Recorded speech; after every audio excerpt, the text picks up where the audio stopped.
తాజా కూరగాయలకి మంచి చీరలకి ఒక సంబంధం ఉంది. అదేంటో చెప్పమంటారా? ఒక ఆమెడి రైతు మార్కెట్కి వెళ్ళి కూరగాయలు కొందామని వెళ్ళి అక్కడ ఒకడు మా దగ్గర కూరగాయలు కొంటే బ్యాగ్ ఫ్రీ ఇస్తాం, కొత్తిమీర కట్ట ఫ్రీ ఇస్తాం అని చెప్పాడు. దానికి ఆమెడి ఆశతో వెళ్ళి కూరగాయలు తీసుకుంది. తీరా ఇంటికి వచ్చి చూశాక సగం పైన కూరగాయలు పాడైపోయి ఉన్నాయి. ఆమె మార్కెట్ దేనికి వెళ్ళింది? తాజా కూరగాయలు కొందాం. కానీ ఎందుకు కొంది ఆమెడి? వాడేదో బ్యాగ్ ఫ్రీ ఇస్తానన్నందుకు కొంది. ఆడవాళ్ళు షాపింగ్కి వెళ్ళినప్పుడు కూడా ఇలాంటివే జరుగుతున్నాయండి. అరే సాయి, కంచిపట్టులో కొత్త కలెక్షన్ వచ్చిందిరా, మన రెగ్యులర్ కస్టమర్ కోసం ఈ వెరైటీస్ పక్కనుంచు.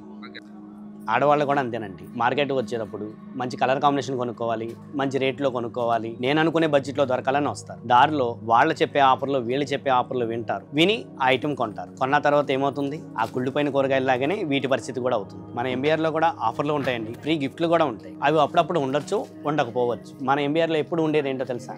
మంచి క్వాలిటీ. అన్నట్టు ప్రజెంట్ ఆఫర్స్ కోసం క్యాప్షన్స్ చదవండి.